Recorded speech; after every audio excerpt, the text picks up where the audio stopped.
This seems a especially good time to discuss the problem of mental stress. For the last 2 weeks, the newspapers have been filled with causes for anxiety. Nations that hardly seem big enough to take care of themselves have an irresistible impulse to conquer the world. And now very small countries with nuclear weapons become a hazard to greater powers. So in all of this situation, the average person living under these conditions is almost certain to develop a very good form and an intense form of political stress. Now, political stress is a form of mental stress. Mental because it involves a rational procedure. The individual thinks about what is happening. He adds 2 and 2 together and hopes that he gets the 4. He's doing all kinds of things in his own life to variously insulate him against the pressures of the time. The ugly image of war rises on the horizon. And people look back upon a century, almost one complete war. And we realize that we are in very perilous times, and that for some reason, difficult to explain, nature does not permit us to forget our own weaknesses even while we are longing to develop our strength. The problem of war and stress brings to us again another phase of life. Stress is a mental process. The individual is rationalizing, but perhaps his rationalizations are irrational. But he is certainly trying to think a way to get out of his problem. He is beginning to look around him in the world and see all kinds of indications of trouble. He is beginning to recognize for the first time, perhaps in historic periods, that he is definitely involved in something that he is definitely responsible for. These things are not accidents or incidents. They are not something sent by heaven to virtuous people to make them happy. We are convinced more and more that there is a just universe, and that if we're in trouble, it's because of ourselves. We know this. We recognize it. If we doubt it, we see it around us every day. And yet, with all this evidence, there seems to be a kind of paralysis. No one seems to know what to do about anything. The reason being, in nearly every solution that has been offered, there is a strong stratum of selfishness. Self-interest dominates all solutions, and while self-emphasis does dominate, there will be no solution. So we are confronted with a problem that may drift into the next century and may explode at almost any time in the next 10 years. A problem in which our own life and the way we've lived it is catching up with us.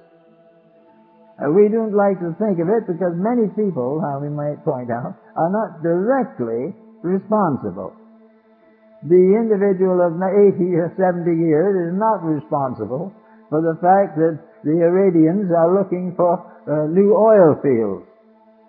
These people are not responsible for Vietnam or any of those types of problems. They were grown up and growing old before these things even happened. Yet they are caught up in the same misery. And it seems as though the stress is being spread over the entire face of the living population of the earth. And everyone, of course, either blames themselves or blames someone else. The tendency is to blame someone else. And in many cases, there is no alternative. As persons, we were not in certain localities and therefore could not be held as personally responsible. But as persons, we were also part of motions. We were giving in to the same causes. We were paying tribute to the same ideas as those which caused these difficulties. We were very happy to profit from certain consequences of war, but we did not want the war. We were interested in profiting by the various political changes that occur. We are interested in profiting by the new inventions which ensure greater strength in military matters. We are very anxious for the defense, but we do not want to be blamed for the offense. We do not wish to be held responsible, but we would like to be held rewardable if the thing goes through. Well, the pattern is impossible. It simply cannot happen. We have got to face the facts. Now, when we start out in life as small children in a reasonable family, we start in usually with a considerable amount of self-pity. The small child does not understand why it should ever be punished. It does not realize that there's a necessity for discipline. It is simply a little creature with all arms and legs that wants to do what it pleases. And if it gets spanked for some mistake that it makes, it doesn't even rationalize the problem, breaks into tears, everyone gets excited, and finally everyone forgives the child who was wrong in the first place. These things are the way it is in a family. Now, the earth is a big house, and this is the family. And in this family that we have here today, who is to say what is justice? Lots of people feel that a God who loves us should forgive us, that He should send the Messiah long before the blow falls. The little child in the family who makes a mistake is quite certain that it should be forgiven, and in most cases, in a short time, it is forgiven. There is no grievance held. But everywhere we find the tendency of the individual and the collective to accept punishment as unjust, something that should never have happened to them. It was all right for some other nation to be caught in a difficulty, but we are above these things. And so everybody being above everything, things go the way they do now, and we are in great trouble. Now the troubles start upon us and then move in on us. We are today difficult to handle as people. We are emotional, upset, discontented, in a state of fear and remorse or anticipation. The individual is remembering all the little mistakes he made, and nations are forgetting or trying to forget some of the big ones they made. But in all cases, the thing that doesn't work is a reminder of something. It is a reminder of a process that was not right, or a concept that was not right. And according to the good book, and we have no better authority at the moment, all things that are to come out well must have an honest beginning. We must be moved by right motives. We must follow constructive ideas, and we must maintain integrity and honesty in our relations with each other. Well, if we look for a civilization that started that way, we'll have a very hard time finding one. For nearly all progress has been one form of warfare or militarism on top of another. There's been no real definite effort to be kind to someone we don't like, or to love to have other people have money that we wish we had. All these things are beyond our understanding, and we are assuming, of course, that a God somewhere understands us, but doesn't understand the other side of the question. So we are always on the misunderstood side, or something. Now, the question arises among a good many Christian people, with whom I've been discussing some of these matters, is how can and why does a benevolent deity permit a militarism such as we have today? Well, we can have the same thing when someone says about the neighbor, I wonder why they forbid their small son to go out under the trees at night and smoke pot. They don't allow it, it happens. And they cannot resist the pressure of the child's determination to do what it wills, regardless of consequences. So the parent says, no, you shouldn't. The child says, yes, I will. And when they get too tense, the child walks out and goes where it can smoke in peace, and after a few years is buried with a number of his friends.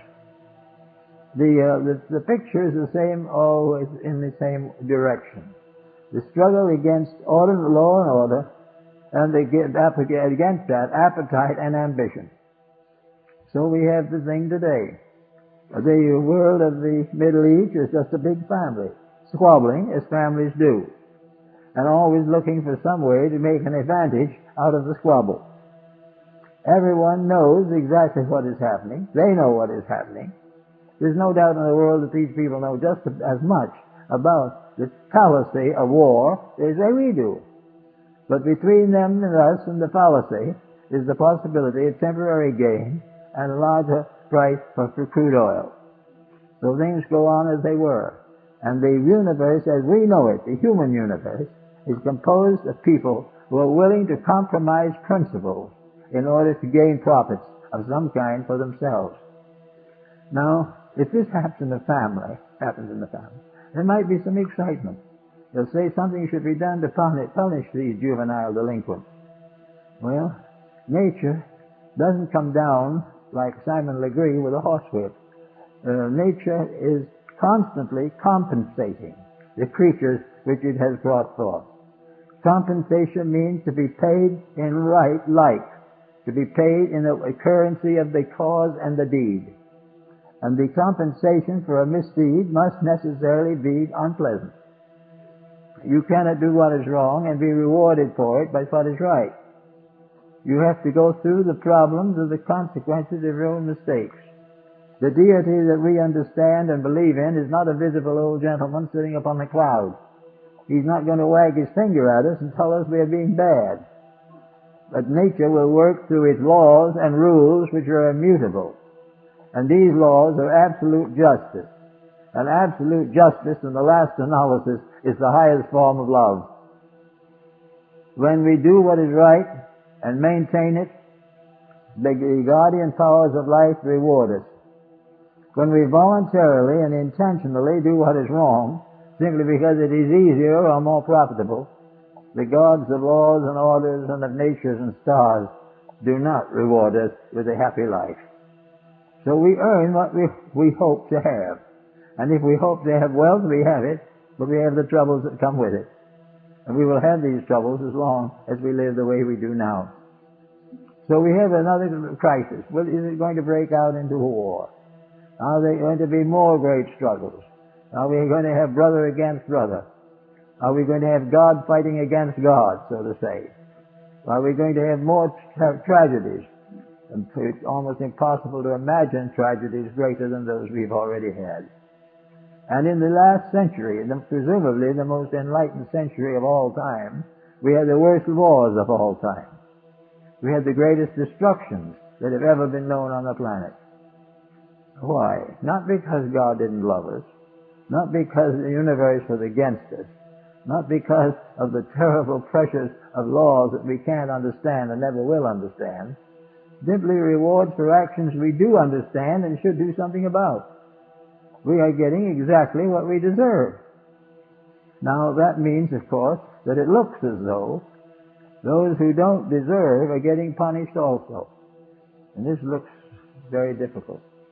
It seems also difficult to us when we see a family consisting of a mother, father, and one child, possibly illegitimate, that the child has to go through the suffering that it does not deserve because of the mistakes or indifferences of the parents. And it looks as though good people all over the earth are being wounded and destroyed by bad people. And that this goes on and on and on. But there's a little more to it than shows on the surface. In nature, there are no elderly gods like Odin with one eye walking the earth with his iron-bound staff. The laws of nature operate through their own structures of law. And the structures are very exact. The structure says definitely, as ye sow, so shall ye reap. Now this sounds very ferocious perhaps, but actually it is absolutely just. And justice is the only basis of security anywhere in nature. If laws are not honest and are not honestly kept, then we have no security. Never will have. But if we do manage gradually to increase in our valid use and understanding of laws, then we are rewarded openly. Things go much better. So we have not an elderly gentleman as the grandfather of the family. We have a universal pattern of realities which has been given to us so that we might build a life suitable to our own needs. Now, among those who are in trouble at the moment, we are reminded again, of course, of the thought in the Bible that many may fall on the right and left hand, but the just man shall not be moved.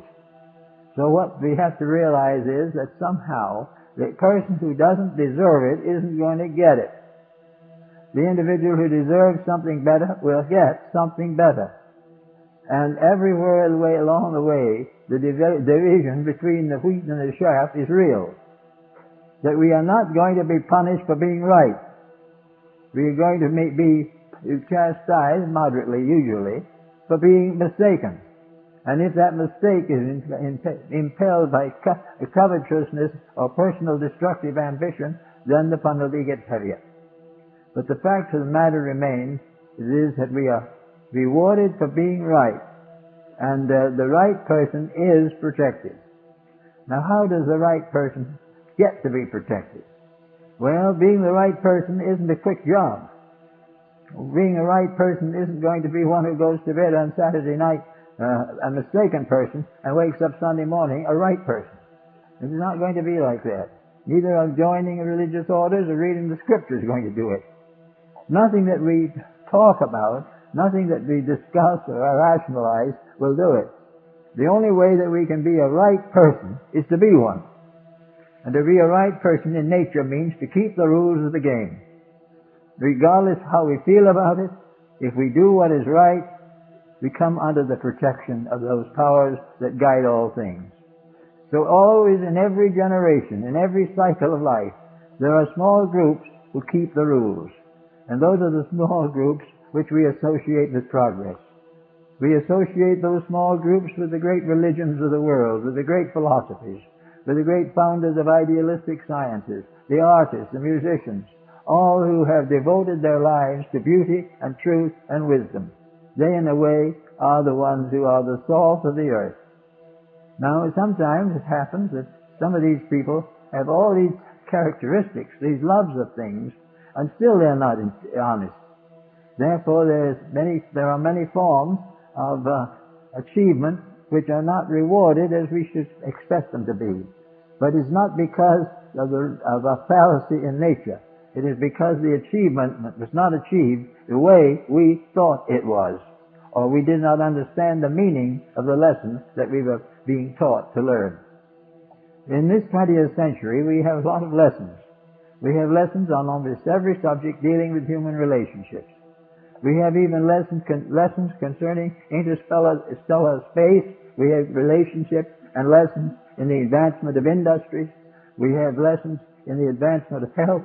All these things are in patterns, and we are placed as never before in the presence of the greatest opportunity that a form of life has ever known, and the greatest responsibility that accompanies that opportunity. To make most of the opportunity, we must accept the responsibility.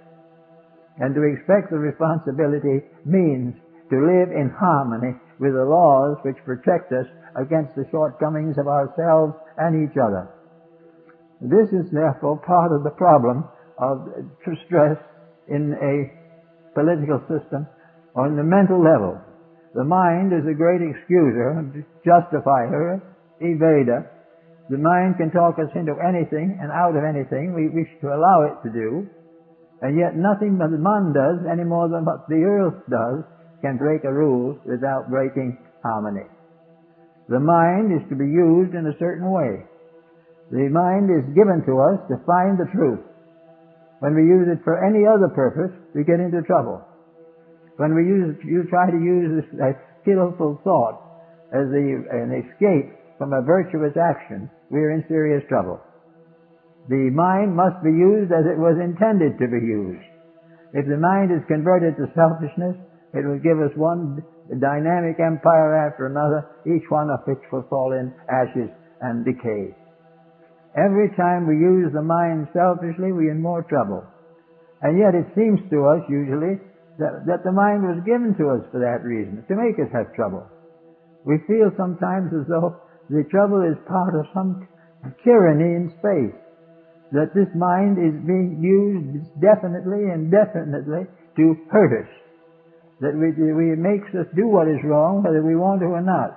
All this, of course, is entirely untrue. The mind was never taught to do us any harm. The mind was never taught to do what is wrong. The mind is therefore an instrument of discovery. The mind is like a book to be read. It is like a good strong axe to be used. The mind is something that can help us to find reality, but it is not intended for it to become a means of evading the results of our own actions. When we start to use the thought to get out of difficulty, then we have one kind of mistake or false thinking of another. We have an evasion or an avoidance. We have the mind misused. The moment the mind tries to get us out of a discipline which we should be in, the mind doubles the dose. The moment we do not use the corrective properly, the corrective becomes worse. Now this does not mean that God is not in His heavens or truth does not run the planet. It means that the individual creatures on the planet either keep the rules or break them. It is very, very simple. There is never going to be a time now or any other time when the universal law will compromise itself or be compromised in any way permanently by a judgment or a false value set up by one of its creatures. We are never going to get out of the consequences of our own mistakes unless we outgrow them. We've got to see where we are wrong and why we are wrong. And then when we do that, the prodigal son comes home. And the idea that this is done to hurt us, or that we live in an atheistic universe, there being only two decisions possible. One, that God is not aware of what we're doing or may not exist, or that God is not good. And consequently, He's creating systems to toady to Him, to make Him appear to be a ruler when He is actually a victim of the conspiracy of mortals. So on this occasion, where we are facing another one of these emergencies, and there are prospects that they may continue on into the next century, then what are we doing about it? Are we really doing anything about it? Have we done anything to put God back into science? And when I say God, I don't mean the worship of God. I mean the living of the divine life as it was ordained. There are rules of how to live. Until we keep those rules of how to live, we will suffer and die. Are we really seeking those rules? Or are we seeking ways as we always have, for evading them, avoiding them, compromising them, or escaping their consequences? Is it true that we are in music, or doing the best we can to discover the music of the spheres? Are we seeking universal harmony, or are we seeking nothing more or less than an excitement to take our minds off of our own mistakes? It's what we call hot music, nothing but part of the fumes of a greater heat coming up from below. That's a very great question. Now also we have to say, what about business? Yes, business is important. It is important. We have a term for a certain kind of business called monkey business. And that's what we have. We have not even the wisdom of the anthropoid ape or the Pithecanthropus erectus. We just have ordinary monkey wisdom. Monkey wisdom which doesn't know what it is doing and never has. Wisdom which attempts to justify the fact that when three foolish men get together and make a law, that law becomes an eternal truth. It doesn't. If everyone on earth voted for the same thing, and that thing was wrong, it would still be an untrue vote, and it would still be an imaginary solution. Things have to fulfill themselves. The deity that rules all things is infinite wisdom and infinite love. Infinite wisdom shows the way, and infinite love shows the patience of the infinite in its constant relationship with its own creations. There is no intention on the part of nature to be cruel. There is no intention or need for nature to cast great monuments of fire into space. There is no need for wars, for such compromises as bankruptcies, plagues, earthquakes. These things are not cosmic necessities. They are the consequences of broken rules, laws that have been mistakenly interpreted, or most of all perhaps, have been passed on from generation to generation, with children in school and on and up. simply to make us understand the fact that we are in this world for one purpose only, to get as much fun out of it as we can, to get as much money out of it as we can, and to get out of it before the payments become due. This is a very grave problem. So now, here we are. Here we are facing into the problem of mental stress. We are going to always be in stress with ourselves, our children, our neighbors, and everyone else, unless we have a clear understanding of the proper basis of relationships.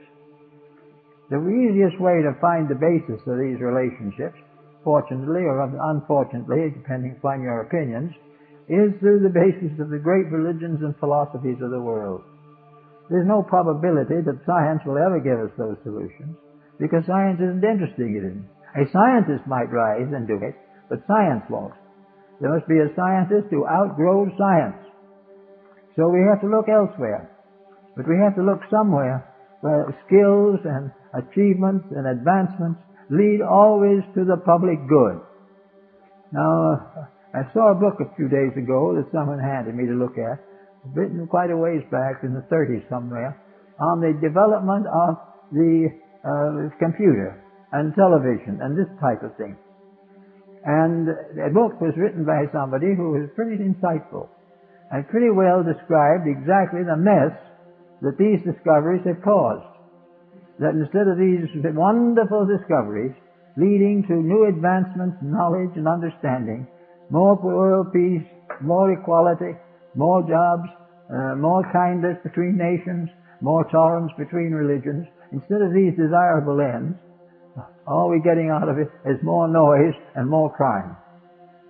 So, this means that we are not able to take on even an advancement without abusing it. Everything that we get now has to be termed in measures of dollars. If we can make $2 grow where one grew before, then we consider ourselves very progressive. But in the truth of the matter, in the great oars of space, it makes no difference whether $1 grows into 2 or 1 into 10. The whole pattern is one of integrity, and when every name we call it, anything that breaks those integrities is in serious trouble. And so are we, as long as we continue to break them. And we are beginning to realize now that television is getting us into trouble. We realize that what was hoped would be a great step forward in education has now become a great step forward in the propaganda of crime and degeneracy. We know definitely that the use of television and computerism to help us to advance the common state of man is of very little consideration. Even where these are public instruments, they are exploited for the benefit of private business. So all this shows the way a thing is going. And it also shows why, at this particular moment, each individual has a job on his hands. He's got to convert himself to the kind of world he lives in, know why he's in it, and know how to get out of it. Now, the getting out of this world doesn't mean suicide. It doesn't mean becoming a hopeless addict to various drugs or bad habits. It means a solution. We are in a mess. We are definitely voting for a mess whenever a vote comes up. Whenever we buy something, we are buying a mess. Whenever we plan a career, we are planning to fit into the mess. And our retirement is what we hope to be, will be a retirement out of the mess, but actually into private or public facilities which will charge us thoroughly to take care of our closing years. Everywhere we go, the same problems are. Now, you can look around, you may find occasionally, will find occasionally, someone who is understanding of these things. But for the great majority, it's a case of setting down and using the mind to solve the problems of daily living. It is up to the mind to give us the answers we have to have. And one of the answers that we get, first of all, when we think it that way, is the answer of integrity. The first thing we've got to find out is what is the honesty of the matter. Then we have to say to ourselves, and prove it by careful thought and research, that the good man is not punished for the sins of the evil ones. There is no way that evil can contaminate us unless we are subject to contamination because of weakness in our own natures. If we are basically selfish, there will be always something that can create a mood of selfishness. If we are constantly bewildering in a world of antagonisms, of jealousy, and of competition, as long as these factors are strong in our own minds, we will have these problems. That is why in the old days, wisdom was separated widely from wealth. In Greece and Egypt and India and those ancient countries, wealth was not a distinction. Some were born wealthy, some gained it, and some won it by war, but it was not essentially an achievement. War was one way of controlling the bodies of things, but wisdom was the way of unfolding the inner life of things, the bestowal of integrities upon the patterns of living. Therefore, we were very definitely involved in the problem of gaining freedom from the stress of our own addictions. The individual who has been smoking heavily of cigarettes for 25 years has trouble breaking away. He gets headaches, he gets sick, he takes the cure, he breaks down, he comes back to smoke again, he gets another refine and keeps on going until either he quits or the throat cancer takes him out. Now this is the same way with civilization. We have war after war, revolution after revolution. Great industrial institutions rise and fall. The banking system builds tremendously and then collapses. Everything we do that is purely material and self-centered ends in trouble. There is no way of making mistakes permanent and valuable. They are always impermanent and worthless. So we come to the point where we have to try to find out what to do about them. And one of the things we have to do about them is go right back to our own childhood. We will assume that nature was a kindly parent, wiser and more loving than any of us. Nature gave us all a chance to come into this world. The moment we get out of that unseen world, we move from the invisible to the invisible and become a part of the life of physical embodied creatures. The child that is the unborn is a strange and wonderful thing. The moment it is born into this world, it is a little crying creature waiting for us to take care of it, and in fact giving us the greatest affection, love, and vitality that we can ever know. But this coming into embodiment is integrity coming into life. It is the reality of things impressing themselves upon living creatures. If a virtue becomes embodied, the person who has it is called virtuous. And this virtue is not just simply a mental attitude.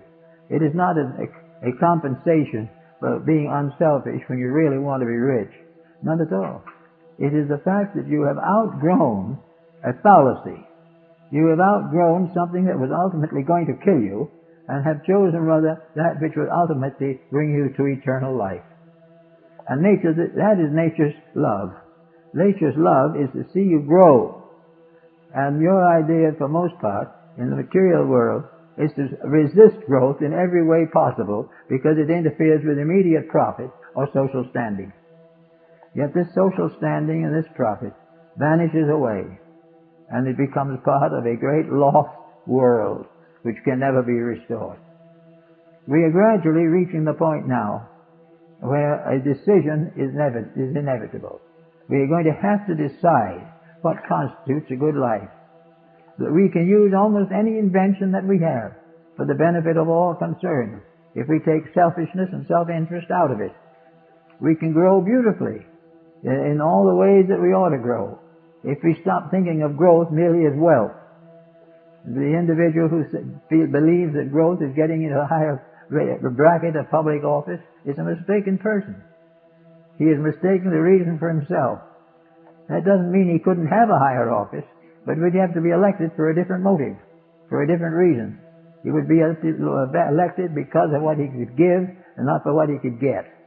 And those who put him in would be able to know that they were performing a personally virtuous act rather than merely advancing their own paycheck. So everywhere along, nature in its kindness It gives us the wisdom and love that belongs to its own nature. The world we live in is a world that is filled with divine love. Love for the littlest thing that exists. Love for the mote and the sunbeam. Love for all the little creatures of nature. All the things that we are destroying with the abuse of the ecological situations. The world we live in was primarily a world of friendship, of getting along together. The lion and the lamb sitting down together in solving the problems of life. This world was a garden until we subdivided it and began to think of it in terms of profit by the acre. The moment we became mercenary, the garden faded away. And we had continents with various colored backgrounds on maps. And we had these map countries always fighting each other. There was never can be and never will be anyone who can own the earth or control it or dominate it. It belongs to the great system of worlds to which we all belong. It is our step upward into something else. If we try to destroy it, we destroy the very stairs upon which we have to climb. So it's gradually we're going to have to get over this. It has now been estimated, and one paper noticed long ago, that 1/3 world war mother, one of the becomes a victim of migration, one in 3 generations can contribute over 400 new members to the population. In other words, gradually population is increasing at its incredible rate, a rate which will mean that in a very few years there will be no space for them. It can't be.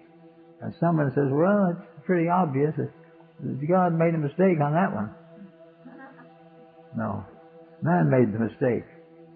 God set this thing up so that every phase of it is perfectly in harmony and perfectly proper.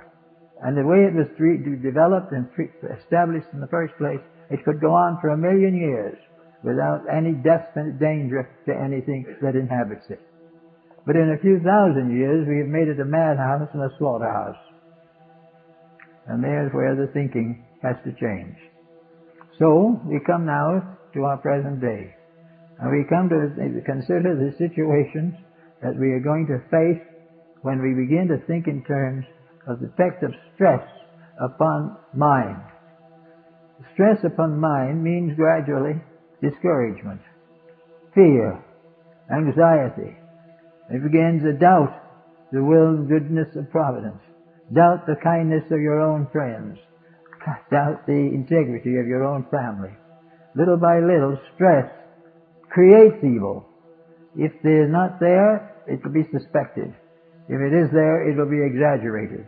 And little by little, the planet will become a mass of isolated individuals, each frightened of all others.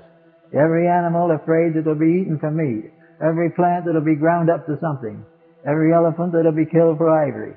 And every human being will be worked to death to the advancement of the fortunes of a few. All these things are coming unless somebody does something about it. And the place where it should be done is where it began in the first place, in the Garden of Eden. It should have been there. It should be right now, in the lives and hopes and dreams of moderate-minded people who still believe in something worthwhile and are still willing to live a doctrine or a religion that inspires without a conspiracy. We need this and we get it. And right now it's coming. Everywhere groups are coming into existence. Religions are coming to be reborn that were ignored for years. The books are being written now that would not be allowed on a press 25 years ago. Everywhere man is searching for something. And he is searching usually, up now, in the mysterious. He is searching somewhere in the codes of yoga, or Vedanta, or Kabbalah, or something. Mysticism. All these types of things. Because materialism has failed utterly. Now those who are still struggling desperately to maintain materialism are becoming fewer all the time and are dying off one by one. The casualty rate among prominent agnostics and atheists has been very heavy in the last 25 years. They're just disappearing. They cannot survive because they contribute nothing except more pain to the suffering. They don't give anything of themselves that is worth anything. Nothing but a bitter expose of their own corruption. So today they have more and more coming in search of a better way of life. And in this search, they are going more and more to the great systems of religion and ethics. They are not so interested now in sectarianism. They are interested in the experience of a divine plan in which all things rest in the integrity of an eternal power. Rest in the integrity of an absolute truth. And also that this universe is so geared, so constructed, and so put together that in proper care it can go forever. It can go on to long forms of life that don't even exist here now.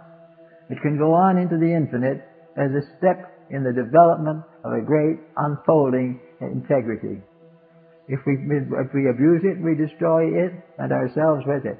But when I say destroy, I don't mean that the individual can actually eliminate himself. The only thing he can destroy is the evil self in himself. And the evil self, if it largely predominates him, doesn't leave much when it's taken away. It doesn't leave a happy, healthy creature. It leaves something frightened to death because of its own infirmities and mistakes. So the idealist has to start from the ground and build up again. To build into the values he knows are right. And by building into them, sharing in them. So every sincere, simple person who wants to be on the right track and wants to get where he should get has to begin to think of the real values of life. And he will have to work with the stress inside himself, because this stress is going to determine much. Stress is going to be the fight between Joe, the man looking for a fortune, and Joe, the man looking for love and respect. He's going to find him without struggling against the very forces not long ago he believed to be realities. We're going to find him more and more interested in simple, common, everyday kindnesses. We'll find that there is a love that tells more than wisdom can ever tell. And that in working together with humanity for the advancement of the common good, we find the real job for which we were intended. The individual who works for himself alone is a pretty lonesome character. But the individual who works with others and with himself to the service of others beyond his own need, they're a pretty wise person. So we think now more and more of this problem of tension as the struggle of the individual against the pressures of a corrupted, neurotic society. We see it becoming worse all the time. We see the school systems collapsing. We see the utilities failing. We see nations who are perfectly willing to go to war because they want a few cents on oil. We find countries breaking off into fragments so small that they can't politically exist. Everything done according to tremendous urges of selfishness and a few despots who are determined to exploit the errors of the common people. So this proposition we see. But what can we do about it? Well, we can do one thing. And if enough people can do that, we will be going somewhere. The one thing is the individual can convert himself. He can find in his own experience a source for the realization of the victory of good over evil, of eternity over time, and of spirit over matter. He can experience every day that he lives in an unfolding universe, which has always been there, but he didn't see until he opened his own eyes. No one else can open his eyes for him. All the schools in the world can't open them, because their eyes have been opened only by dedication, by desperate statement of conviction, by a determination to achieve to a higher degree of individual integrity. The individual who takes a quiet obligation in his own heart and in his own mind and keeps that obligation is already an immortal creature. He is consciously immortal. He was always immortal, but he didn't know it. But when he keeps the rules, he becomes aware of his own conscious immortality, and in so doing lays the program for ages to come of growth, unfoldment, and dedication. When selfishness dies, the soul is released. The moment the avarice, and conflict, and chicanery are overcome, the inner life of the individual can express itself. The inner life of man is essentially a soul power, a power that contains within itself the infinite blessing of deity and the infinite strength to accomplish all that is necessary for the perfection and revelation of itself. There is nothing lacking in the universe. Deity has not bestowed its preciousness upon one sect, upon one group, one race, or one family. It has given of itself to one who is true, anyone, slave or superior, who is dedicated to truth, dwells in the spirit of wisdom, and in peace with the inner life. This peace with the inner life is the end of stress. It is the only end that stress can come to. There are no ways that it can be anything else except peace. And peace is not stagnation. It is a new experience of what is important and what counts. Peace is a sudden realization that that which inwardly brings joy to the soul, it brings fulfillment to the life. Peace is therefore a gentleness with space, being a part of a great universal purpose, and that in that great purpose there is room for all to grow and all happiness to be achieved. This purpose is not responsible for war, yet man is responsible for war. We are all responsible for the sins we suffer from, and the only remedy is to cure them in ourselves. And the only way now, apparently, that the infinite power has found a way to cure us is to make these mistakes so terrible that we can't endure them. That doesn't mean that the powers that be makes them terrible to destroy us, but makes them terrible to awaken us to the need that is within our own consciousness. Man has a purpose that is beyond the boundaries of time and space as we know it. Man has a purpose somewhere out there, into the infinite world of creation and of good.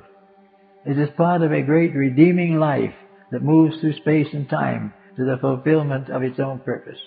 And somewhere beyond the stars, and beyond the light, and beyond the mysteries of time and space, is a mysterious purpose. A purpose which we are so far ahead of us that we don't know what it is, but towards which we work. And every step in the right direction is a release from limitation and a participation in the next step of this great revelation. Every backsliding is a mistake, binding us back again to a world that has done nothing but hurt us from the beginning of time. Sin is therefore the individual feeling incapable of growth. Sin is to assume that growth is evil, that progress is wrong, and that physical things which hurt each other are right. This is not possible. The final thing, that peace is right, means that we must find peace. And the individual, to find peace, must discover it in the only place where, as a person, he can discover it, and that is in the quietude of his own soul. Therefore, one nice little thing that everyone can do is have a new friendship, a friendship with his own soul, that he can sit down quietly of occasion and have little chats with this power within himself, a power which wants him to overlook the shortcomings of his relatives and his friends, get over all the evil thoughts he has about anything, and realize, finally, that all things are fulfilling the law of their own purpose, and that the best he can do is to discover the beauty of that purpose and that law, live according to it, and if opportunity arises, share it with someone else.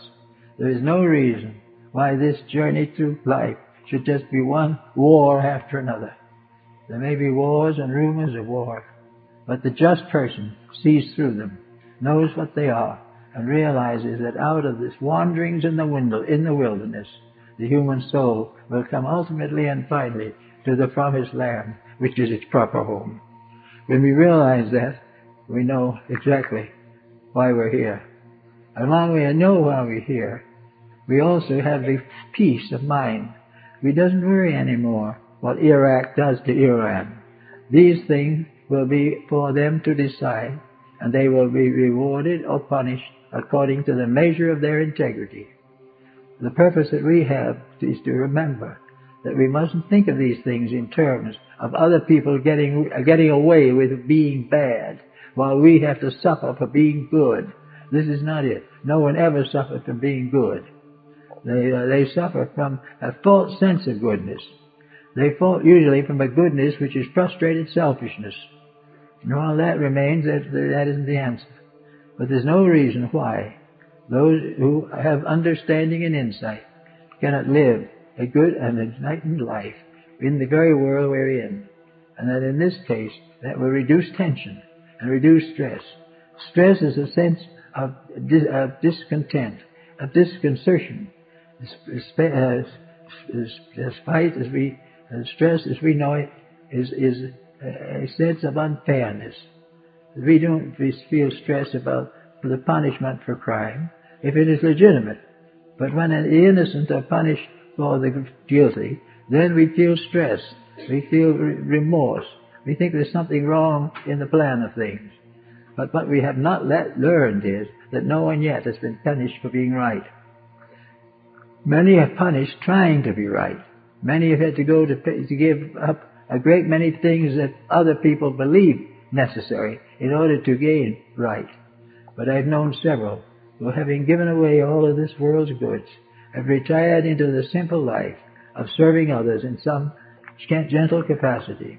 I know a man back east who, after the Depression of 1929, lost practically all of a vast fortune, including the family fortune. He could have started over again. He could have been a millionaire again, but he didn't. He took the crumbling remains of what was left, very little, and went out and went into an African Indian reservation and settled down there to help these people to gain their proper rights and liberties and get proper schooling and medical attention. He gave a lifetime to this purpose. He was never paid anything. He never regained any of his finances, but he died happy. He discovered that he had found a reason for being alive. And wealth as a reason for being alive is a damn failure, no matter how you figure it. It is nothing unless it is used for some great purpose.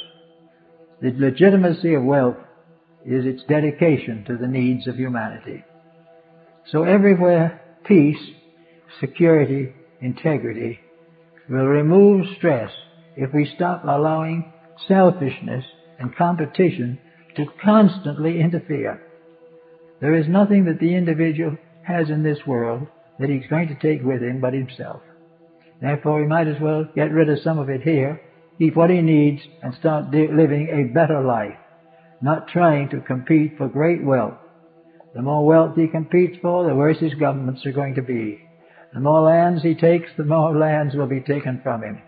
The bigger the banks, the quicker they will fail. All these things, in excess, are detriments to themselves. Living quietly, peacefully, respectfully, having that which is necessary to live with dignity, but with simplicity, and to devote the mind and heart largely to the advance of wisdom and understanding, and to share the joys of life with those we love and with those who understand us, to work together for a common good. This is the proper duty and the proper labor of the human being.